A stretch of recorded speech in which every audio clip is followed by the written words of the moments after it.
आज हम बात करेंगे आईआरसीटीसी के रिलेटेड। तो कंपनी के से रिलेट लोग ऑलरेडी बहुत फैमिली कंपनी काम क्या करती है, और बहुत सारे लोग इस कंपनी में काफ़ी अच्छे लेवल पे फंसे भी हुए हैं, क्योंकि कंपनी काफ़ी ज़्यादा टाइम से 1 साल से लगभग कंसोलिडेट कर रही है, अपने लेवल से ऊपर भाग नहीं रही। एक दिन अप ट्रेंड आया था कंपनी में, काफ़ी अच्छा जंप आया था, 10 से 12% का आया था, और उसके 2 दिन बाद वो सारा का सारा जो प्रॉफिट था डिल्यूट हो गया। तो उस दिन कोई रीज़न था, कोई न्यूज़ आई थी बाहर, तो उसके बाद वो प्रॉफिट ऊपर हुआ था, सॉरी शेयर प्राइस ऊपर हुआ था। तो अब हम बात करते हैं हमें अब दोबारा इस कंपनी को क्यों ख़रीदना चाहिए इस लेवल पे, क्योंकि ये लेवल सबसे अच्छा है कंपनी को खरीद, क्योंकि कंपनी ने क्लियर ब्रेकआउट दिया, वॉल्यूम के साथ ब्रेकआउट दिया है। तो काफ़ी अच्छा ब्रेकआउट कंपनी का है, और काफ़ी लंबे टाइम से कंसोलिडेट भी कंपनी हो रही थी। तो जिनका इतने टाइम से कोई प्रॉफिट इस कंपनी में नहीं हो रहा था, और जो सोच भी रहे थे इस कंपनी को कब खरीदे, कौन से लेवल पे खरीदे, तो ये वो लेवल है इस कंपनी को खरीदने के लिए, क्योंकि काफ़ी सही लेवल है इस लेवल पे।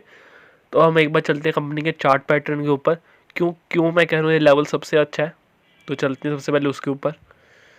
तो इस कंपनी के बिजनेस मॉडल के बारे में बात करने की कोई जरूरत नहीं, क्योंकि एक ही बिजनेस है, रेलवे से रिलेटेड कंपनी काम करती है और कैटरिंग से रिलेटेड काम करती है। तो सेक्टर कंपनी का काफ़ी अच्छा रेलवे टूरिज्म से, और धीरे धीरे जो गवर्नमेंट है वो वापस से सारा कुछ खोल रही है। तो कंपनी का बिजनेस वापस से रिज्यूम हो सकता है, काफ़ी अच्छे पॉइंट, क्योंकि वैक्स कोविड की वजह से कंपनी गिर रही थी। तो कोविड जो है खत्म, अब उसकी वैक्सीन आ गई है, तो उसके बाद कंपनी का गिरने का कोई मतलब बनता नहीं है। तो ये हमने कंपनी का चार्ट खोल लिया है, सबसे लंबा चार्ट हमने खोल लिया है। तो जिसको टेक्निकल्स पता होंगे, टेक्निकल एनालिसिस आती होगी, तो उनके लिए तो बहुत सही उनको पता होगा कि क्यों मैं कह रहा हूँ कंपनी का ब्रेकआउट यहाँ पे देखने को मिल रहा है, और ये सबसे अच्छा टाइम है कंपनियों का खरीदने का। तो इस लेवल पे देखा जाए तो बार बार कंपनी टच कर रही है, और उससे ऊपर बढ़ नहीं पा रही। तो ये वो लेवल है जहाँ पे कंपनी बार बार टच कर रही है। क्यों मैं बार बार ये लेवल कह रहा हूँ, क्योंकि तो ये जो वाइट कलर की जो मैंने लाइन लगाई है, ये लाइन दिख रही है जहाँ से हमें ब्रेकआउट पता चलेगा, क्योंकि इस लाइन को कंपनी ने जो चार्ट है कितनी बार उस लेवल को टच किया है। एक बार यहाँ पे, दूसरी बार, पीछे भी 3 बार कर चुकी है, 1 2 3 4 5 6। उसके बाद यहाँ से कंपनी इस लेवल को तोड़ के, यहाँ से तोड़ के ऊपर आके वापस से नीचे होके दोबारा से वॉल्यूम का ब्रेकआउट यहाँ पे कंपनी का हमें देखने को मिल रहा है इस साइड पे।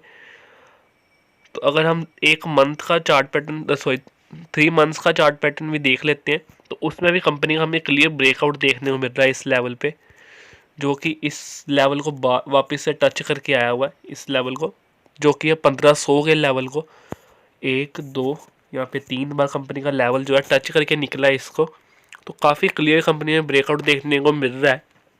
ये नहीं कि ये जो चार्ट पैटर्न है वो एक दिन में या 2 दिन में भाग जाएगा, इसको 10 से 15 दिन या 1 महीने का भी टाइम लग सकता है। और धीरे धीरे रेनवे भी रिज्यूम हो रही है, कंपनी की ग्रोथ वापस से आ सकती है ट्रैक पे, क्योंकि बिजनेस काफ़ी अच्छा है, रेलवे से रिलेटेड है बिजनेस का। और चार्ट पे भी क्लियर बाय है इस कंपनी को, क्योंकि वॉल्यूम का ब्रेकआउट यहाँ पे इस लेवल को कंपनी 1500 के लेवल को यहाँ पे तोड़ के निकली है। तो 1553 पे कंपनी का जो लेवल है चार्ट पैटर्न बंद हुआ है देखने को मिल रहा है। तो ये हम देखेंगे अब ये कैसे भागती है ये कंपनी, क्योंकि चार्ट्स पे सब कुछ पता चल जाता है कि कंपनी क्या करने वाली है, क्या अगला मूव हो सकता है कंपनी का। तो ये था कंपनी का क्लियर ब्रेकआउट, जो 1500 के बाद हमें देखने को मिल गया। जिन्होंने अभी भी कंपनी को नहीं खरीदा था, वो ऑलरेडी इस कंपनी को इस लेवल पे बड़े अच्छे तरीके से खरीद सकते हैं, क्योंकि इसके बाद प्रॉफिट होना पक्का है। ये नहीं कि एक दिन में या 2 दिन में हो जाएगा प्रॉफिट, क्योंकि ब्रेकआउट है, उसको एक्यूमुलेट होने में टाइम लगता है। लोग पहले उसको खरीदेंगे, और उसके बाद जो बड़े इन्वेस्टर होंगे उनको वापस से नीचे लेके आएंगे इस लेवल पे दोबारा से, और उसके बाद जो कंपनी वॉल्यूम से भागेगी ना, कोई पकड़ नहीं पाएगा इस कंपनी को, क्योंकि ब्रेकआउट बहुत ही लंबा चार्ट पैटर्न का, जितना लंबा ब्रेकआउट होता है उतनी ही तेज़ी से कंपनी भागती है। तो 2 3 साल से ऊपर जो अगर जो कंपनी भागी नहीं, अब एकदम ये कंपनी 12 15 20% भागेगी, और कोई इसको कहेगा कि अब खरीदो, तो ये मैं कहता हूँ कि इस कंपनी को इस लेवल पे खरीदो अगर 20 30% एक दिन में ही जाते हो तो कोई श्योरली इस कंपनी में रिकमेंडेशन मेरी नहीं है कि आप इस कंपनी को इसी लेवल पे बाय करें। अपनी एनालिसिस जरूर करें, ये थी मेरी, क्योंकि ब्रेकआउट साफ दिख रहा है। मैं क्या करने लगा हूँ इस कंपनी पे वो आप खुद कर सकते हो, और मैं किसी को कोई सलाह नहीं देता कि ये कंपनी अभी खरीदो। बस मैंने अपना पॉइंट ऑफ व्यू बताया कि इस कंपनी में मैं क्या करना चाहता हूँ। तो अपने फाइनेंशियल एडवाइज़र से एडवाइस जरूर लें और अपने नॉलेज के बेसिस पे अपनी खुद की जिम्मेदारी पे इस कंपनी को ख़रीदें।